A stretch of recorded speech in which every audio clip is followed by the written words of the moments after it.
Hello बच्चों, kinematics के lecture 2 में आज हम पढ़ेंगे average speed and average velocity. ठीक है, लेक्चर 1 में हमने डिस्कस किया था डायमेंशन, टाइप्स ऑफ मोशन, हमारा सिलेबस क्या है 11th में पढ़ने का है, डिस्टेंस, डिस्प्लेसमेंट, इन सब चीज़ों के बारे में। इस लेक्चर में हम बेसिकली सिर्फ और सिर्फ फोकस करेंगे numerical problem based on average speed and average velocity. आपके सामने जैसा कि दिख रहा है, एवरेज स्पीड क्या होता है? Total distance upon total time taken. Average velocity क्या होता है? Net displacement upon total time taken. अब जरा ध्यान से देखिएगा, मैंने लास्ट लेक्चर में कुछ कहा था कि वेक्टर क्वांटिटी क्या होती है? जिसके पास magnitude as well as direction हो। तो बहुत इंपॉर्टेंट चीज है, कभी भी टोटल टर्म यूज होता है मतलब वो स्केलर क्वांटिटी के लिए यूज हो रहा है, और कभी भी ये जो नेट टर्म यूज होगा वो किसके लिए यूज होता है? Vector quantity. ध्यान से देखिएगा, टोटल चीज यूज होता है for scalar and net is use होता है for vector quantity. Okay, displacement is a vector quantity. क्यों? क्योंकि इसके पास magnitude as well as direction दोनों है। ठीक, चलिए पॉइंट पे आते हैं, डायरेक्ट क्वेश्चन के फॉर्म में देखते हैं हमें क्या करना है। अब जैसे कि आपके सामने क्वेश्चन में दिया है कि एक पार्टिकल ए से चलता है, चलते चलते बी से, फिर बी के बाद सी से, फिर सी के बाद डी पे आ रहा है। ठीक है, देखिए जरा, ए से गया बी, बी से गया सी, सी से गया डी। ठीक, एज लेंथ दिया हुआ 10 मीटर, मतलब कि ईच साइड का लेंथ कितना है? 10 मीटर। ओके, अब जरा ध्यान से देखिए, बोल रहा है गिवन टाइम ए बी, मतलब ए से बी जाने में 2 सेकंड है, बी टू सी जाने में 4 सेकंड है, एंड सी टू डी जाने में 4 सेकंड है। मतलब total time A B C तक की जर्नी दिया हुआ है कितना? आपका 10 सेकंड। 2 + 4 + 4 10 सेकंड। फिर बोला है, बोला in region A B B C and C D particle moves with a constant speed, find the average speed and average velocity from A to C and A to D. क्या बोला है? ए से लेकर सी तक के लिए average speed as well as average velocity निकालिए, and A से लेकर डी तक के लिए average speed as well as average velocity निकालिए। ठीक है, अब देखते हैं कैसे करना है, जरा ध्यान से देखिए। जैसा कि आपको पता है एवरेज स्पीड क्या होता है? एवरेज स्पीड क्या होता है?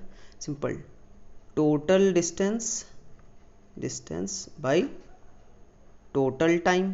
याद रखिएगा, एवरेज स्पीड होता है total distance upon total time, and average velocity होता है net displacement upon total time. ठीक, डिस्टेंस क्या होता है, डिस्प्लेसमेंट क्या होता है, हमने लास्ट लेक्चर में लेक्चर 1 में डिस्कस कर लिया है। ओके, अब जरा देखिए, अब बोला ए से लेके बी, बी से लेके सी। आपका क्या बोल रहा है पहले क्वेश्चन के लिए? ए टू सी के लिए। तो ए से लेके सी, ये ए था, ये बी था, ये सी था, ये 10 मीटर, ये भी 10 मीटर था, ये गिवन है। ये कितना दिया हुआ है? 2 सेकंड दिया, और इसके लिए कितना टाइम दिया हुआ है? 4 सेकंड दिया हुआ है।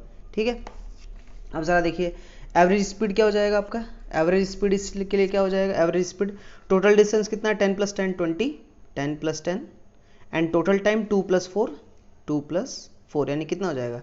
20/6, यानी कि कितना आ जाएगा? 3.33 मीटर पर सेकंड। ओके, ठीक है, बहुत आसान था। अभी जीरो लेवल से मैं शुरू कर रहा हूँ। एक्चुअल में ये सारे लेक्चर में जो भी बना रहा हूँ 11th के जो बिगनर्स हैं, मतलब जो जस्ट 11th में भी 10 से जा रहे हैं उनके लिए, तो मैं जीरो लेवल से लगभग शुरुआत के जितने मेरे 5-7 लेक्चर होंगे वो सब बेसिक लेवल होंगे, उसके बाद धीरे धीरे लेवल बढ़ेगा। ठीक है, तो आप शुरुआत से देखें, भले आपको लगे कि बहुत आसान है, लेकिन ये आसान नहीं है। ये छोटी छोटी चीज़ें ही बहुत जो कि बाद में आपको इंपॉर्टेंट मतलब यूजफुल होंगी। ठीक, अब ज़रा देखिए क्या बोला, A to D, sorry A to C के लिए आपका पूछ रहा है एवरेज स्पीड, एंड देन पूछ रहा है एवरेज वेलोसिटी। और एवरेज वेलोसिटी का मैंने क्या बताया formula? Net displacement upon total time.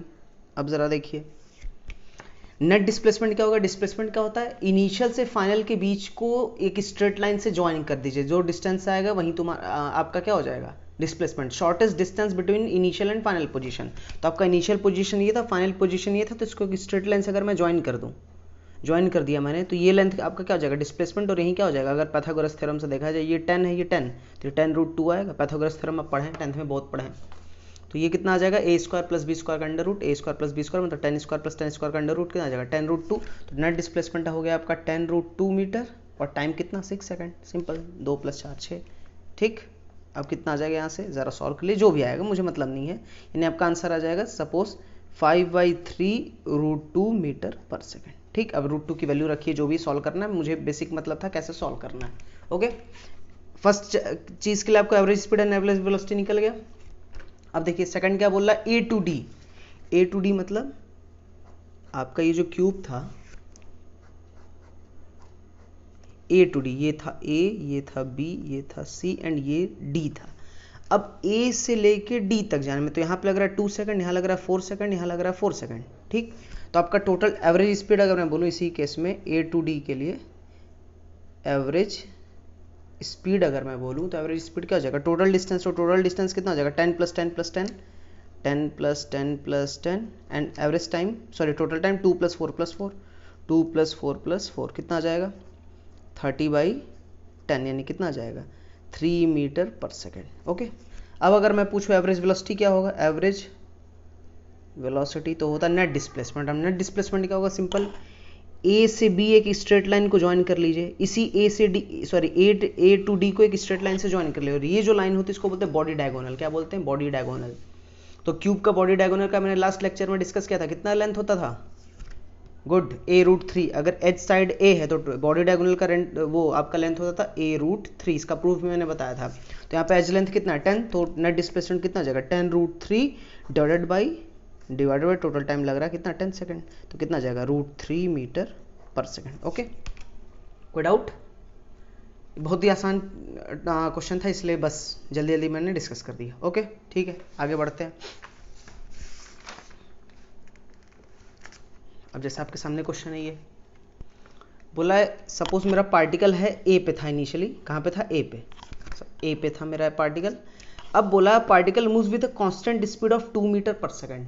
ठीक, ये एक सर्कल है, इसमें एक पार्टिकल मूव कर रहा है जिसकी कांस्टेंट स्पीड कितनी है 2 मीटर पर सेकंड, और रेडियस कितना है 1 मीटर दिया हुआ है। इस सर्कल का रेडियस कितना है 1 मीटर, ये सर्कल है।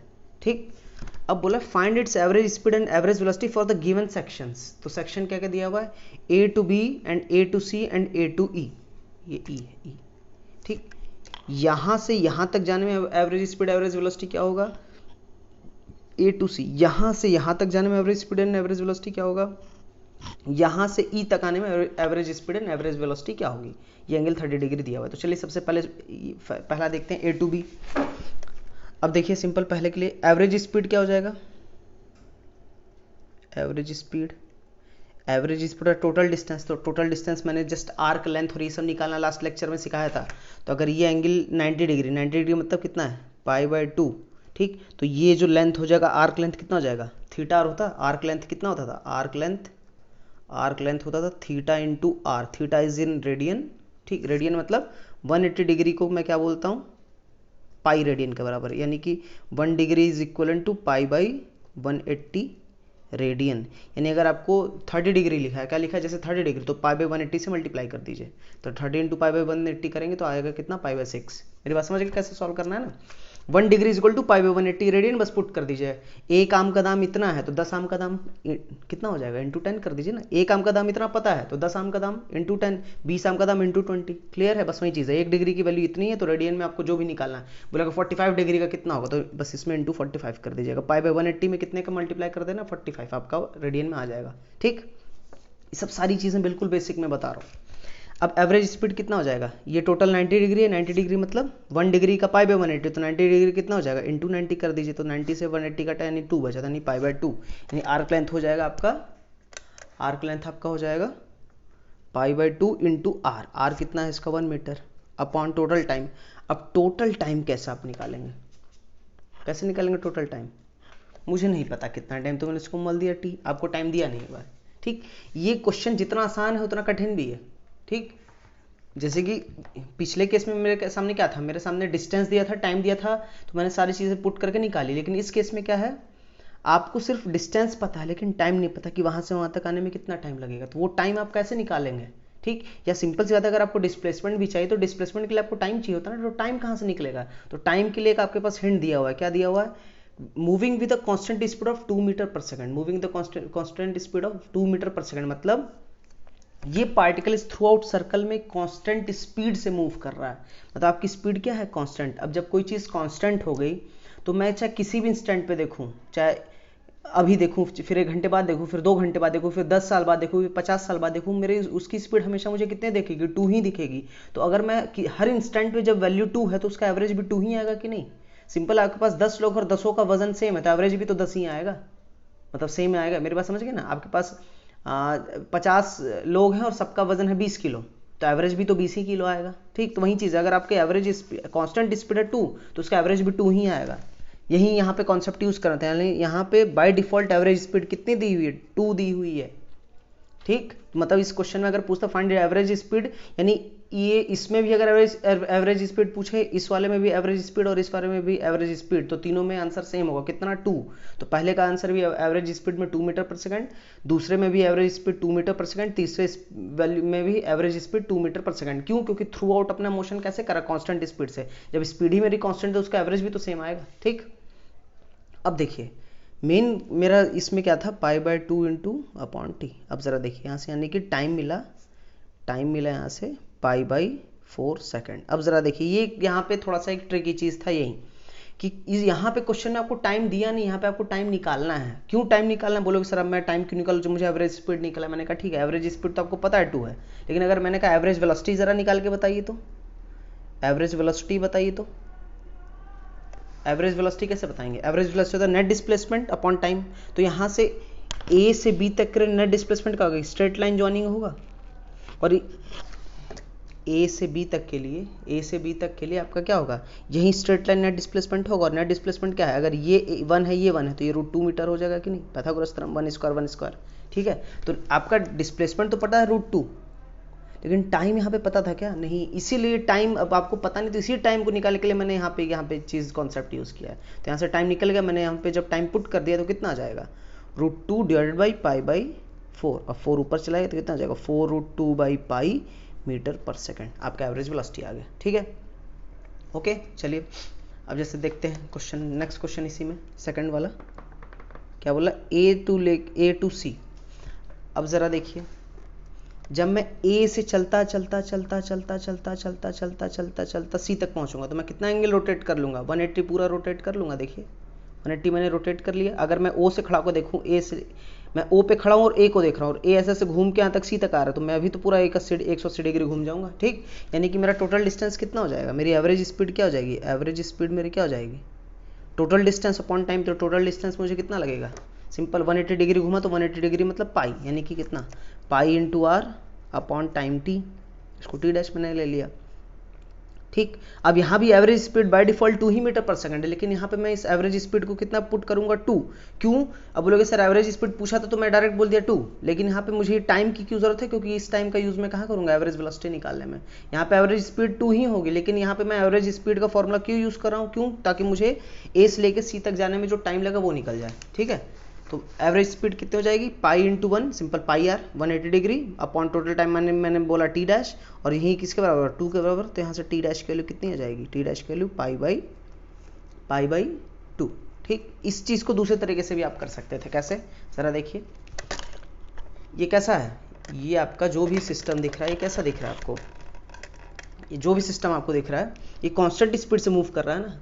अब ज़रा देखिए, A to B मान ली कुछ x लेंथ है, तो A to C 2x length हो जाएगा। तो ऑब्वियस है, अगर A to B जाने में इसको t/4 सेकंड लग रहा था, तो सिंपल A to C जाने में उसका डबल लगेगा कि नहीं, तो डबल कितना हो जाएगा, π/2 हो जाएगा। ठीक, अब ज़रा देखिए एवरेज वेलोसिटी क्या होगा, एवरेज वेलोसिटी कितना हो जाएगा, एवरेज वेलोसिटी होगा सिंपल नेट डिस्प्लेसमेंट। तो नेट डिस्प्लेसमेंट कितना हो जाएगा, 2r कैसे, मैं यहाँ से यहाँ तक गया तो मेरा डिस्प्लेसमेंट स्ट्रेट लाइन होगा, स्ट्रेट लाइन कितना होगा, r + r 2r। ठीक, तो यहाँ पे मैं क्या लिख दूंगा, 2r मतलब 2 × 1, और टाइम कितना आ गया, π/2, तो 2 फिर यानी 4/π मीटर पर सेकंड। ओके, कोई दिक्कत, ठीक, गुड। अब ज़रा देखिए, अब बोल रहा है एवरेज स्पीड, तो यहाँ से यहाँ तक जाने में एवरेज स्पीड क्या हो जाएगा, सिंपल आपको पता है 2। ठीक, और यहाँ से यहाँ तक जाने में जो हो जाए, तो अब मैंने कहा इसका कितना वो हो जाएगा, टाइम यहाँ से निकल जाएगा। टाइम कैसे निकलेगा, ज़रा सोचिए। ये एंगल कितना है, अब देखिए ये 30 डिग्री है, तो ये पूरा एंगल 120 डिग्री हो जाएगा। कैसे, यहाँ से पूरा यहाँ तक आ रहा है, तो ये 30 दिया है, तो ये तो पूरा 90 है ना। ठीक, तो ये टोटल कितना एंगल हो जाएगा, 120 डिग्री। अब 120 डिग्री मतलब आपका कितना, रेडियन में कितना हो जाएगा, तो रेडियन में हो जाएगा 120 डिग्री इंटू π/180। ठीक है, तो ये रेडियन में आ जाएगा कितना, 3, ये 2, यानी कितना आ जाएगा 2π/3। यानी कि आपको यहाँ से यहाँ तक का एंगल रेडियन में पता चलेगा 2π/3, यानी कि टोटल आर्क लेंथ कितना हो जाएगा 2π/3 इंटू आर। क्लियर है, तो आपको डिस्टेंस पता चल गया। तो यहाँ से तक कितना टाइम लगे वो भी आप निकाल लेंगे। कैसे? डिस्टेंस अपॉन टाइम, और उसको किसके इक्वेट कर देंगे? 2 के ही इक्वेट कर देंगे ना, क्योंकि हर इंस्टेंट में आपको डिस्टेंस इस केस में पता है कितना, 2π/3 इंटू आर मतलब 1, और आपका ये टाइम मान लीजिएगा समथिंग कुछ टाइम लगा, t1 t2 जो भी लगा, इज इक्वल टू वो 2 के बराबर ही आएगा। तो यहाँ से टाइम की वैल्यू निकल जाएगी। मैं हर केस में ये एवरेज स्पीड का यूज करके टाइम क्यों निकालूं? क्योंकि इस क्वेश्चन में टाइम नहीं दिया, आपको टाइम चाहिए। क्यों? क्योंकि एवरेज वेलोसिटी निकालने के लिए आपको नेट डिस्प्लेसमेंट अपॉन टाइम चाहिए। तो डिस्प्लेसमेंट आप भले ही निकाल, लेकिन टाइम कहाँ से निकालेंगे? तो वो टाइम निकालने के लिए आपको क्या यूज करना है? एवरेज स्पीड का कॉन्सेप्ट। ठीक है, अब आपको चाहिए क्या? Net displacement from A to E. ये ए से लेके ई तक के लिए जो डिस्प्लेसमेंट है वो निकालना है। अब ये निकालना थोड़ा दिक्कत वाली बात है। यहाँ तक तो सामने था पाइथागोरस या जो भी दिख रहा था, अब ये कैसे निकालेंगे? ठीक, अब इसी चीज़ को निकालने के लिए ये बहुत इंपॉर्टेंट कॉन्सेप्ट होता है, इसको ज़रा याद रखिए। देखिए क्या करते हैं, जैसे कि इसी डायग्राम को मैं दूसरी जगह मैंने बना रखा है। अब ज़रा देखिए, ये देखिए क्या लिखा है, ये सेम ही डायग्राम है ए से ई तक के लिए। ठीक, मैंने यहाँ पे इस पूरे बड़े एंगल को नोटेट किया है फाई से। किससे? फाई से। और फाई होता क्या है? लिखा हुआ है shortest angle between the arc. Shortest angle between the arc. Arc मतलब ये। अब जरा देखिए, ए से ई पहुंचने के दो रास्ते, एक ये बड़ा रास्ता और एक ये छोटा रास्ता। तो सिंपल, बड़े रास्ते से आएंगे तो आपको बड़ा एंगल घूमना पड़ेगा, छोटे रास्ते से आएंगे तो आपको छोटा एंगल घूमना पड़ेगा। तो कह रहा है डिस्प्लेसमेंट निकालने के लिए आपको सिर्फ और सिर्फ क्या यूज करना है? Shortest angle between the arc. Shortest angle मतलब आप चाहे इस पाथ से आए चाहे इस पाथ से आए, दोनों में छोटा पाथ कौन है? ये वाला छोटा पाथ है। तो छोटा पाथ जो सेंटर पे एंगल बनाएगा वही यहाँ पे फाई यूज करना है। ठीक है, तो अगर मान लीजिए क्वेश्चन में अगर मैं सपोज इस रास्ते से घूमते घूमते घूमते आता, तब भी मुझे नेट डिस्प्लेसमेंट निकालने के लिए यही होता ना, तब भी तो नेट डिस्प्लेसमेंट यही होता है, चाहे मैं इधर से आऊँ चाहे इधर से आऊँ, नेट डिस्प्लेसमेंट दोनों ही केस में यही है ना, स्ट्रेट लाइन। और इसके लिए आपको कौन सा एंगल यूज करना है? छोटा वाला एंगल यूज करना है। ओके, यही चीज़ यहाँ पे डिस्कस किया हुआ है। तो आपका ए से ई के लिए जो डिस्प्लेसमेंट है उसका फॉर्मूला होता है डायरेक्ट, देखिए 2r into sine 5/2, 2r into sine 5/2, 2r into sine 5/2। अब जैसे आपके क्वेश्चन में ये 30 डिग्री है, 90 डिग्री, तो ओवरऑल फाई कितना हो जाएगा? 120 डिग्री हो जाएगा ना। आपके क्वेश्चन में पीछे कितना है? फाई की वैल्यू 120 डिग्री दी हुई है, तो फाई की वैल्यू 120 डिग्री, तो 5/2 कितना हो जाएगा? 120/2 मतलब 60 डिग्री। तो आपका डायरेक्ट इसका जो डिस्प्लेसमेंट आ जाएगा वो कितना आ जाएगा? 2r into sine 60। साइन 60 की वैल्यू तो √3/2, आप 10th में पढ़े हैं। तो √3/2 से 2 से 2 कट जाएगा, तो यानी कितना बचेगा? √3r, यानी कि √3 मीटर। ठीक है, तो ये डायरेक्ट फॉर्मूला, पहले इसको याद कर लीजिए। इसका प्रूफ भले ही आए चाहे ना, लेकिन फॉर्मूला याद रखिएगा। 2r sign 5/2, 2r sign 5/2। 2r मतलब रेडियस ऑफ, या इसी चीज़ को किसी किसी किताब में डायमीटर मतलब 2 इंटू आर मतलब डायमीटर ही है। तो इसी चीज़ को किसी बुक में लिख दिया d साइन 5/2, d मतलब डायमीटर। ठीक है, अब इसका ज़रा प्रूफ देखिए मैंने कैसे किया है, ज़रा ध्यान से देखिए। अगर मैं ये ट्रायंगल देखूँ, इसी डायग्राम में अगर मैं ट्रायंगल देखूँ AFE, ये बड़ा वाला ट्रायंगल, ठीक, ये बड़ा वाला ट्रायंगल, तो उसके लिए AF की, अगर मुझे AE चाहिए, क्या चाहिए? AE, तो ये पाइथागोरस थ्योरम से क्या हो जाएगा? AF square plus FE square, AF square plus FE square ही AE स्क्वायर के बराबर होगा। यहीं पे पाइथागोरस थ्योरम मैंने यहाँ लगाया है। अब जरा देखिए, अब थोड़ा सा चीज़ों को और बदलते हैं। अगर ये एंगल थीटा एक्यूट, तो ये भी एंगल थीटा होगा, ऑब्वियस है, ये दोनों पैरेलल हैं, तो ये एंगल अगर थीटा है तो अल्टरनेट एंगल से भी थीटा हो जाएगा। अब अगर मैं ट्रायंगल OFE के बारे में सोचूं, इस छोटे वाले ट्रायंगल के बारे में, उसको मैंने थोड़ा यहाँ पे बना दिया है यहाँ पे, तो ये एंगल थीटा होगा। ठीक, अब जरा देखिए, अगर मैं बोलूँ साइन थीटा क्या होता है? साइन थीटा के बारे में आपने पढ़ा, साइन थीटा क्या होता है? Perpendicular by hypotenuse, perpendicular by hypotenuse. तो यहाँ पे परपेंडिकुलर कितना है? OF, और हाइपोटेनस कितना है? रेडियस के बराबर r। तो यहाँ पे मैंने क्या लिखा? OF/r। तो यहाँ से OF की वैल्यू कितनी आ जाएगी? r sine theta. कितनी आ जाएगी? r sine theta. तो याद रखिएगा, कभी भी किसी ट्रायंगल में अगर आपको हाइपोटेनस पता है तो थीटा के सामने वाला साइन होता है। थीटा के सामने वाला साइन मतलब अगर आपको मैंने इसको बोल दिया h, इस OE को अगर मैंने बोल दिया सपोज x, सपोज h क्या x मैंने बोल दिया, तो सामने वाला क्या हो जाएगा? x sine theta. ठीक है, क्लियर है? उसी तरह कॉस थीटा क्या होता है? Base by hypotenuse. तो बेस क्या है? FE, और हाइपोटेनस r है, तो यहाँ से FE की वैल्यू कितनी आ जाएगी? r cos theta. क्लियर है? तो आपका परपेंडिकुलर का वैल्यू है r साइन थीटा, बेस की वैल्यू है r कॉस थीटा। और इन जनरल अगर कोई भी ट्रायंगल जिसका हाइपोटेनस x है, तो सामने वाला साइन बगल वाला कॉस, सामने वाला साइन चिपका वाला कॉस, सामने वाला साइन चिपका वाला कॉस। हाइपोटेनस के साथ जो भी एंगल दिया हुआ है तो उसके सामने वाला साइन होता है, उसके साथ चिपका वाला कॉस होता है, मतलब ये x साइन थीटा, ये x कॉस थीटा। ठीक, अगर मेरा थीटा ये होता, मेरा थीटा ये होता तो इसके सामने वाला ये साइन हो जाता। तो उस केस में मैं अगर मेरा मान लो सपोज इसको मैंने थीटा डैश बोल दिया तो इसके सामने ये है ना, तो ये फिर हो जाएगा एक्स साइन थीटा डैश, ये हो जाएगा एक्स कॉस थीटा डैश। कुछ समझ गए? ये चीज़ मैं नेक्स्ट लेक्चर में तो डिस्कस करूंगा, लेकिन अभी मुझे कुछ बताना था इसलिए मैंने जल्दी जल्दी कुछ बता दिया है कि एंगल के सामने वाला साइन कंपोनेंट होता है और एंगल से चिपका हुआ हमेशा कॉस कंपोनेंट होता है। तो हाइपोटेनस में अगर आप साइन थीटा से मल्टीप्लाई करते तो परपेंडिकुलर निकल जाता है, और उसी हाइपोटेनस से अगर आप कॉस थीटा से मल्टीप्लाई करते हैं तो आपका बेस निकल जाता है। ठीक, ये छोटा सा यहाँ पे लिखा हुआ है। अब जरा देखिए AF, अगर AF को मैं बोलूँ AF को आप क्या लिख सकते हैं, AO plus OF, AO plus OF। तो AO की वैल्यू क्या है R, AO की वैल्यू R रेडियस है, और OF की वैल्यू जस्ट आपने निकाला है क्या, OF की वैल्यू R साइन थीटा। इसलिए AF की वैल्यू मैं लिख सकता हूँ, AF की वैल्यू मैं लिख सकता हूँ R plus R sine theta, और FE की वैल्यू सिंपल यहाँ पे निकाला है R cos थीटा, तो क्या हो जाएगा FE की वैल्यू R cos थीटा। अब जरा देखिए इन्हीं दोनों वैल्यू को यहाँ मैंने पुट कर दिया, इन दोनों जगह मैंने पुट कर दिया। ठीक, अब जब पुट कर दिया तो मुझे ये क्वेश्चन मिला R plus R sine theta का whole square plus R cos theta का होल स्क्वायर। अब इस चीज़ को मैंने सिंप्लीफाई किया, a प्लस बी का होल स्क्वायर इसको ओपन किया प्लस इसको ओपन किया। ठीक, अब जरा देखिए R स्क्वायर है, यहाँ R square sine square theta, यहाँ R square cos square theta. अब इन दोनों में मैंने क्या किया, R स्क्वायर कॉमन ले तो sign square theta plus cos square theta बच जाएगा। ठीक, और ये 2R स्क्वायर साइन थीटा यहाँ पे बचा हुआ है पहले से। अब sign square theta plus cos square theta कितना होता है, आइडेंटिटी 1।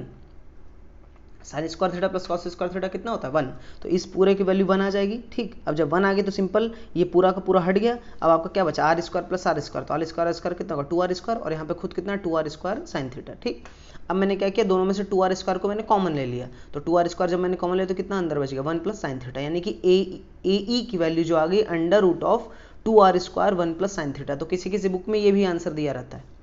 ठीक, ऐसा दिया रहता है। ठीक, अब जरा देखिए मैंने एजम्पशन किया, ये सारा जो मैंने फॉर्मूला डेराइव किया वो इस एक्यूट एंगल थीटा के लिए, किस एंगल के लिए, इस एक्यूट एंगल थीटा के लिए।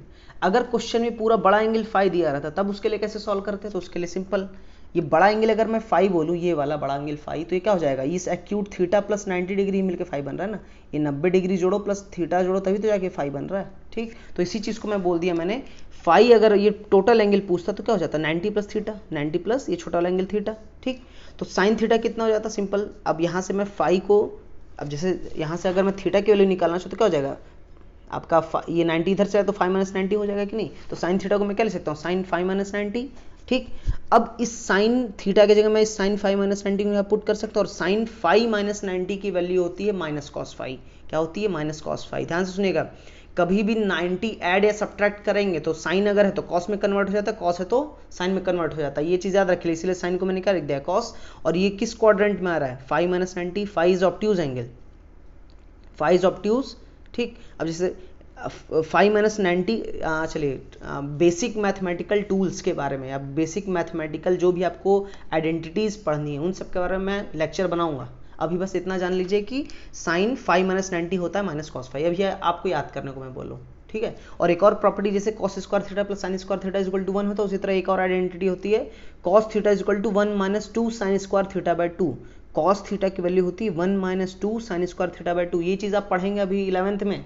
ठीक, तो ये थोड़ी चीज़ अभी मैं आपको बोलूँ याद रखिए, ये सब तो आपको पढ़ना ही पढ़ना, लेकिन ये सब चीज़ें मैथमेटिकल ट्रिग्नोमेट्रिक इक्वेशन आपको याद रखने। तो क्या होगा cos theta equal to 1 minus 2 sine square theta by 2, याद रखिएगा। तो यहाँ से अगर मैं इसको इधर भेज दूँ, इसको इधर भेज दूँ, तो तुम्हारा 2 साइन स्क्वायर थीटा बाय 2 के लिए कितनी आ जाएगी 1 माइनस कॉस थीटा। अब जरा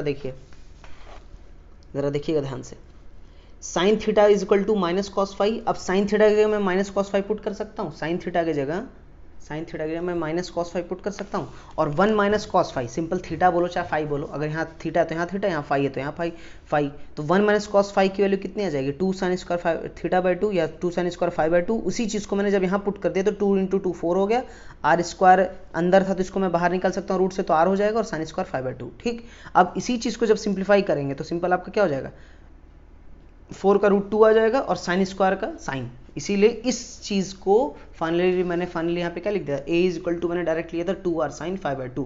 तो ये जो प्रोसेस मैंने इतना लंबा आपको बताया है, अगर समझ में आ गया तो अच्छी बात, नहीं तो कोई टेंशन नहीं, बस इस फॉर्मूले को याद रखिएगा। ठीक है, ये शॉर्टकट होता है तुरंत डिस्प्लेसमेंट निकालने का।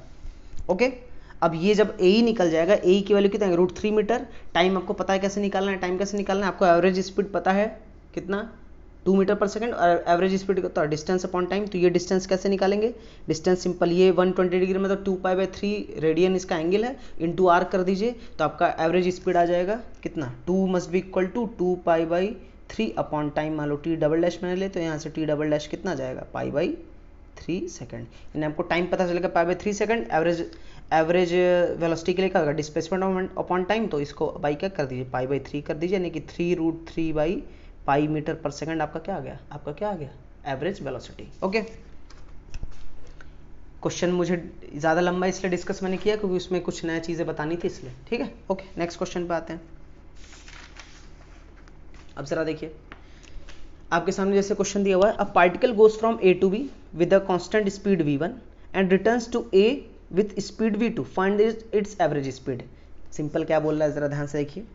बोला ये पॉइंट ए है, ये पॉइंट बी है, ठीक। बोला पार्टिकल ए से बी गया, इधर गया v1 से, और b से a वापस लौट के आ गया कांस्टेंट स्पीड v2 से, मतलब जाने और आने में इसकी स्पीड कांस्टेंट थी। पहले कांस्टेंट स्पीड v1 से गया, फिर कांस्टेंट स्पीड v2 से आया।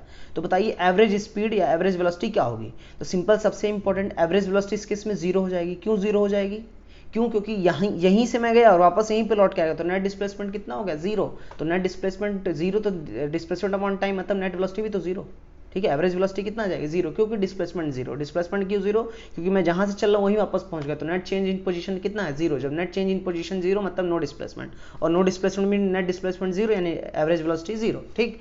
अब बात आती है एवरेज स्पीड। तो एवरेज स्पीड का बेसिक फॉर्मूला क्या होता है। कई बच्चे सोच रहे होंगे अरे सर इतना टेंशन क्यों लेना है, आंसर इज v1 + v2/2। देखते हैं आता है कि नहीं आता है, जरा देखिए। एवरेज स्पीड होता है टोटल डिस्टेंस अपॉन टाइम। अब जरा देखिए, मान ली ए से बी को मैंने डी डिस्टेंस मान लिया है, तो मैं गया, जाते वक्त मुझे जनरेटर में टाइम लगा डी, आते वक्त मुझे टाइम लगा डी, तो टोटल डिस्टेंस 2d हो जाएगा अपॉन टाइम।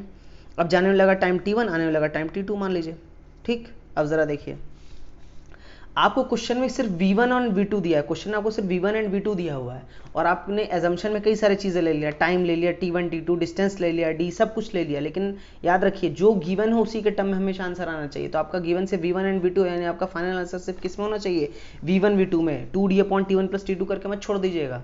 अब आपको क्या करना है, ये d एंड t इन सबको क्या करना है, एलिमिनेट करना है। तो एलिमिनेट कैसे करेंगे, जरा देखिए।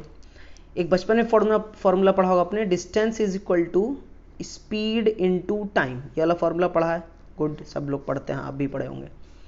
ये फॉर्मूला की एक लिमिटेशन होता है, this formula is only valid for constant speed motion और constant velocity motion. Distance is equal to speed into time is only valid for constant speed और constant velocity motion, otherwise it is not applicable, ठीक है। तो अगर आपके question में constant speed type का दिख जाए, मतलब तभी आप distance is equal to speed into time लगा सकते हैं, अदरवाइज नहीं लगा सकते। इस चीज़ के बारे में मैं अभी बहुत सारे लेक्चर में डिस्कस करूंगा। अभी यहाँ पे देखिए, तो कुल मिला के जाते वक्त मेरा डिस्टेंस d है, जाते वक्त मेरा डिस्टेंस d है, स्पीड कितना है v1, और टाइम मुझे कितना लगा t1, तो यहाँ से t1 की वैल्यू कितनी निकाल सकता हूँ मैं, t1 की वैल्यू कितनी आ जाएगा, d/v1। उसी तरह t2 की वैल्यू कितनी आ जाएगी, d/v2। सिंपल, यही इसी कॉन्सेप्ट से जहाँ तक मुझे टाइम लगा कितना v1, और डिस्टेंस में चला ट्रेवल d, और मुझे टाइम मान ली लगा t1 टाइम लगा, तो t1 कितना हो जाएगा, distance equal to speed into time, तो distance is d, speed is v1, time is t1, तो t1 निकलेगा d/v1, तो लौटते वक्त मुझे t2 टाइम लगा, t2 कितना होगा, d/v2, ठीक है। अब जरा देखिए, इसी चीज़ को मैं अगर यहाँ पे पुट कर दूँ, एवरेज स्पीड क्या होता है, total distance upon d + d 2d upon time, तो t1 हो जाएगा d/v1 और t2 होगा d/v2। d कॉमन लेके काट दिया मैंने, तो अब क्या बचा, 2/1/v1 + 1/v2, एलसीएम लेंगे, दिस इंटू दिस, तो v2 v1 और दिस इंटू दिस, तो सामने v1 v2 ऊपर चलाएगा, तो 2v1 v2 upon v2 + v1, या v1 + v2 जो बोले, यानी कौन सा ऑप्शन सही हुआ, थर्ड ऑप्शन, ठीक है। ओके, नेक्स्ट क्वेश्चन देखते हैं। छोटा वीडियो बनाना इसलिए मुझे जल्दी जल्दी पढ़ाना पड़ रहा है। जरा देखिए नेक्स्ट लेक्चर क्या बोल रहा है, a point traversed half a distance with a velocity v0, the remaining distance was covered with a velocity v1 for half the time and with velocity v2 for other half time, find average velocity. मैं एक बार में पढ़ रहा हूँ क्योंकि मुझे पता है क्वेश्चन में क्या बोल रहा है, आप 1-2 बार 10 बार पढ़ेंगे तब जाकर आपको समझ में बोल क्या रहा है। देखिए क्या बोल रहा है, मान लो मुझे ए से लेकर बी तक जाना है, ठीक है। बोला ट्रेवल्स हाफ डिस्टेंस, इसका हाफ दूरी, मान लिया टोटल डिस्टेंस है, टोटल डिस्टेंस मैंने बोल दिया 2d, मेरी मर्जी मैं 2d 4d d जो बोलूँ, अगर मैं d बोलता ठीक है तो d/2 हाफ लिखता, इसलिए मैंने क्या बोल दिया 2d बोल दिया ताकि मैं आराम से d एंड d लिख दूँ। मेरे पास समझे, आप एजम्पशन कुछ भी कर सकते हैं, जब एजम्पशन ही करना तो आप 2d करिए ताकि आधा करने पे मुझे d एक अच्छा क्वांटिटी मिले। आप d भी एज्यूम कर सकते थे लेकिन उस केस में हाफ में d/2 लिखना पड़ता ना, तो d/2 क्या होता है, थोड़ा डिनोमिनेटर में कुछ वैल्यू आ गई फिर आपका होता ना कैलकुलेशन में थोड़ा कठिनाई बढ़ जाती, इसलिए मैंने इसको डायरेक्ट 2d मान लिया, तो इसका हाफ कितना हो जाएगा, ये d और ये भी d। अब बोला हाफ डिस्टेंस ट्रेवल किया v0 से, हाफ डिस्टेंस ट्रेवल किया v0 से, मान लिया टाइम लिया t0। अब फिर क्या बोला है, नेक्स्ट हाफ जो ट्रैवल किया, तो नेक्स्ट हाफ में मान लिया टी टाइम में कवर किया, यहां से तक जाने में वो कितना टाइम लिया टी, तो बोल रहा है टी टाइम अगर यहां से तक ले रहा है तो t/2 टाइम, मतलब टोटल टाइम की हाफ वो वेलोसिटी v1 से चला और नेक्स्ट t/2 टाइम चला v2 से, मतलब मान लीजिए यहां से तक जाने में उसको t0 टाइम लग रहा है और यहां से तक जाने में t टाइम लग रहा है, तो पूरा मिड पॉइंट से लेके एंड पॉइंट तक जाने में उसको जितना भी टाइम लगेगा उसके आधे समय तक v1 से चलेगा और बचे हुए आधे समय तक v2 से चलेगा। ठीक है, ये डाटा है, इसी चीज को बोला है। अब बोला फाइंड एवरेज वेलोसिटी। अब यहाँ पे एवरेज स्पीड का नाम क्यों नहीं लिया है तो ध्यान से सुनिए, ये यहाँ से तक स्ट्रेट लाइन मोशन है और स्ट्रेट लाइन में अगर मैं यहाँ से तक गया तो जो डिस्टेंस है वही डिस्प्लेसमेंट है, इसलिए चाहे एवरेज वेलोसिटी बोले चाहे एवरेज स्पीड बोले दोनों के केस में सेम आंसर होगा। ठीक है, क्यों, क्योंकि स्ट्रेट लाइन मोशन है। ठीक, और स्ट्रेट लाइन में यहाँ से यहाँ तो आपका इनिशियल है फाइनल है, तो यही डिस्प्लेसमेंट और यही डिस्टेंस दोनों एक ही चीज होगा। तो अगर यहाँ क्वेश्चन में एवरेज स्पीड भी पूछता तब भी वही आंसर होता, एवरेज वेलोसिटी भी पूछेगा तब भी वही आंसर होगा। ठीक है, दोनों ही इस केस में सेम आएंगे, इसलिए मैंने यहाँ पे सिर्फ एवरेज वेलोसिटी लिखा है। अब जरा देखिए बेसिक कॉन्सेप्ट, एवरेज वेलोसिटी क्या होगा, नेट डिस्प्लेसमेंट, तो नेट डिस्प्लेसमेंट यहाँ से तक कितना हो जाएगा 2d अपॉन टोटल टाइम कितना होगा t0 प्लस t। ठीक है, कोई दिक्कत नहीं, सिंपल, यहाँ से जाने में लगा t0, यहाँ से यहाँ तक जाने में लगा t। ठीक, तो total time t0 plus t। अब जरा देखिए मैंने क्या कहा था, जैसे पिछला किया था एलिमिनेट करें तो t और t0 और t को मैं d के टर्म में लिखना चाहूंगा, तो जरा देखिए इधर देखिए, इस दूरी को मान लो d1 और इस दूरी को मान लीजिए d2। ठीक, यहां से भले ही यहां से यहां तक टोटल डिस्टेंस d है। ठीक, अब v1 वेलोसिटी से कुछ दूर देर तक चला तो d1 चला और मान ली फिर रिमेनिंग दूरी कुछ d2 चला। एक चीज यहां से एक कॉन्सेप्ट मिला आपको, d1 plus d2 must be equal to d। Obvious है, मैं कुछ दूर d1 चला कुछ दूर d2 चला तो ये टोटल डिस्टेंस में d ही चलूंगा ना, तो d1 plus d2 equal to d। अब d1 क्या होगा, simple, distance equal to speed into time, तो speed is v1 time is t/2। ठीक, प्लस d2 क्या होगा, d2 क्या हो जाएगा v2 into t/2 must be equal to d। Clear है, गुड। अब जरा देखिए यहां से आपको क्या मिला, यहां से क्या मिला v1 plus v2 into t is equal to 2d। कैसे, देखिए जरा 2 कॉमन लेके इधर भेजे तो 2d हो गया और t दोनों में से मैंने कॉमन बाहर निकाल लिया तो सिंपल v1 प्लस v2 बचा। अब यहाँ से t की वैल्यू कितनी आ जाएगी मेरे पास, t की वैल्यू कितनी आ गई 2d divided by v1 plus v2, यानी t की value in terms of d and v1 v2 आ गई। एंड t0 की वैल्यू कैसे निकाल सकते हैं, t0 simple distance is equal to speed in time, तो डिस्टेंस कितना है यहाँ से तक d और स्पीड कितना v0, टाइम है कितना t0, तो यहाँ से टाइम कितना आ जाएगा t0 आ जाएगा d अपॉन v0। अब इन्हीं दोनों को उठा के यहाँ पुट कर दीजिए, तो 2d डिवाइडेड बाई t0 की वैल्यू हो जाएगी d अपॉन v0 प्लस और इस t की वैल्यू कितनी हो जाएगी 2d divided by v1 plus v2। ठीक, d कॉमन d कट गया तो आपका बचा 2 divided by 1 by v0 plus 2 upon v1 plus v2। ठीक, अब इसको जब सॉल्व करेंगे आप एलसीएम लेंगे, this into this, this into this, this into this, तो this into this, this into this, v1 v2 इधर गया तो कितना हो जाएगा v1 प्लस v2 प्लस ये 2 ये इधर गया तो 2 इंटू v0। अब ये दोनों आपस में मल्टीप्लाई होकर ऊपर चला गया तो 2 into v0 into v1 plus v2, यही आपका क्या आ जाएगा फाइनल आंसर। कई लोग को ये एलसीएम लेके सॉल्व भी करना नहीं आता होगा, कैसे करते हैं, कुछ नहीं होता, ऐसे बहुत आसान होता है। कभी भी ऐसा कैलकुलेशन देखो तो this into this cross multiplication, this into this, this into this, फिर सामने का दिस दिस दिस, तो इसका इसमें मल्टीप्लाई करो इसका इसमें मल्टीप्लाई करो, फिर दोनों को एक दूसरे में मल्टीप्लाई कर दो। अब ट्रिपल डिनोमिनेटर जाएगा तो इसलिए नीचे वाला सबसे ऊपर चला जाएगा। ठीक है, इसके बाद ये मेरा आंसर आ गया। ओके, कोई डाउट अगर हो तो आप बार बार पीछे देख के, वीडियो है सबसे बेटर है, आप बैक जाके बार बार देख सकते हैं, पॉज करके चीज़ें नोट उतार सकते हैं। ओके, नेक्स्ट लेक्चर में मैं डिस्कस करूंगा position vector, velocity vector and basic concept of vector. ठीक है, वेक्टर होता क्या है, वेक्टर रिप्रेजेंटेशन क्या होती है। तो सबसे ज़्यादा मैं ओरिएंटेड पढ़ाई करूँगा वेक्टर रिप्रेजेंटेशन। कोई आपको सिचुएशन दे दिया जाए, उस सिचुएशन को देख के आप कोई चीज़ को वेक्टर फॉर्म में कैसे लिखेंगे वो मैं बात करूँगा नेक्स्ट लेक्चर में। और वेक्टर क्या होता है थोड़ा बहुत नेक्स्ट लेक्चर में आपको आइडिया अपने आप ही लग जाएगा। Okay, thank you.